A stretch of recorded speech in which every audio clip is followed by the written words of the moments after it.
अस्सलामुअलैकुम dear student, आज हम पढ़ने जा रहे हैं modern theories of a covalent bond.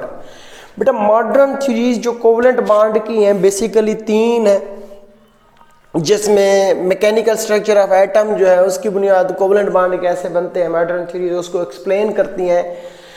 तो तीन थ्योरीज जो है, पहले नंबर पे आती है वैलेंशियल इलेक्ट्रॉन पेयर रिपल्शन थ्योरी या वेस्पर थ्योरी इसको कहते हैं। दूसरी जो है बेटा वीबीटी या वैलेंस बैंड थ्योरी। तीसरी जो थ्योरी है मॉलिक्यूलर ऑर्बिटल थ्योरी या फिर एमओटी थ्योरी। बेटा इन तीन थ्योरीज को हम आगे जाकर पढ़ेंगे। तो आज हम जो स्टडी करने जा रहे हैं, जिसको डिस्कस करने जा रहे हैं, वो है बेटा VSEPR theory. VSEPR theory actually में 1940 में सैडविक और पॉल ने बेटा पॉइंट आउट किया था कि वो मॉलिक्यूल की जो शेप होती है ना बेटा, सेंट्रल एटम जो होता है उसके जो इलेक्ट्रॉन पेयर होते हैं, इलेक्ट्रॉन पेयर कौन कौन से हो सकते हैं, बॉन्ड पेयर हो सकते हैं, लोन पेयर हो सकते हैं, सेंट्रल मेटल एटम के, वो क्या करते हैं उसको डिस्टर्ब करते हैं। तो मॉलिक्यूल की जो शेप है मतलब उससे क्या होती है, रिलेटेड होती है। दूसरे नंबर पे ये इंट्रोडक्शन में था, नीलम और ग्लिप्सी ने भी वेस्पर थ्योरी की जो एक्सप्लेनेशन थी नॉन ट्रांजिशन एलिमेंट के अंदर दी थी। उसके बाद हम देखेंगे बेसिक कंसेप्शन जो है इसके वेस्पर थ्योरी के। जैसे मैंने बताया कि वेस्पर थ्योरी जो है वैलेंशियल इलेक्ट्रॉन पेयर थ्योरी कहलाती है, वैलेंशियल इलेक्ट्रॉन पेयर रिपल्शन थ्योरी। तो इसका जो बेसिक अजम्पशन आता है पहले नंबर पे कि वैलेंशियल इलेक्ट्रॉन पेयर जो है सेंट्रल मेटल एटम के साथ इस तरह अरेंज होते हैं कि वो एक दूसरे के साथ मैक्सिमम डिस्टेंस पर रहें, मैक्सिमम फासले पर रहें, ताकि उनके दरमियान रिपल्शन कम से कम हो। वैलेंस इलेक्ट्रॉन पेयर उनमें बॉन्ड पेयर हो सकते हैं, लोन पेयर हो सकते हैं। Are arrange around the central atom, central atom जिसके दरमियान दूसरे मॉलिक्यूल एटम जो होंगे घिरे होंगे, to remain at a maximum distance apart to keep repulsion at minimum, ताकि वो एक दूसरे से ज़्यादा फासले पर रहते हैं ताकि उनके दरमियान जो डिस्टेंस है, जो फासला है, कम से कम हो।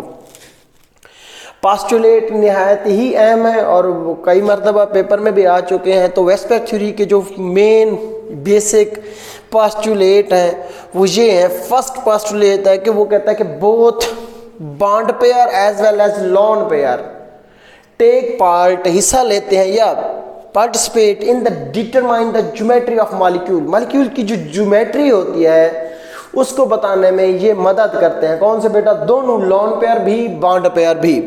आपको पता है लोन पेयर क्या होता है कि किसी भी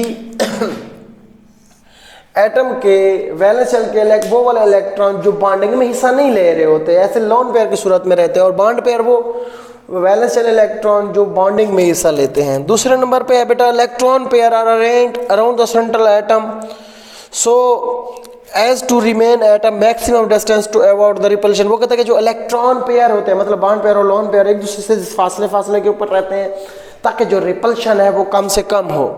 तीसरे नंबर पे है कि इलेक्ट्रॉन पेयर के अंदर जो लोन पेयर होते हैं वो ज़्यादा स्पेस ऑक्यूपाई करते हैं बॉन्ड पेयर की निस्बत। इसकी वजह सीधी सादी से शॉर्ट क्वेश्चन भी आता है कि why electron pair of lone pair occupy more space than bond pair. बेटा आपको पता है कि जो लोन पेयर होते हैं सिंगल न्यूक्लियाई जो है बेटा इनको अट्रैक्ट करता है, न्यूक्लियर चार्ज इनके ऊपर कम होता है तो ज़्यादा ये फैले होते हैं। इसकी निस्बत जो बॉन्ड पेयर होते हैं इनको दो न्यूक्लियाई जो है बेटा वो क्या कर रहे होते हैं, अट्रैक्ट कर, ज़्यादा न्यूक्लियर चार्ज तो थोड़ी जगह लेते हैं।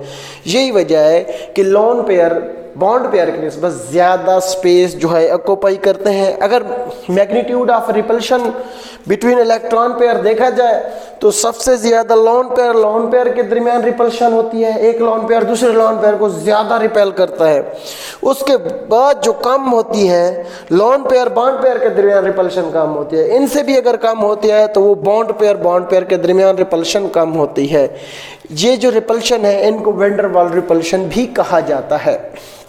उसके बाद चौथा जो पॉइंट है इसका कि the two electron pair of double bond और triple bond contain higher electron charge density. बेटा वो कहता है कि एक बॉन्ड जो है डबल हो सकता है, ट्रिपल हो सकता है, सिंगल हो सकता है।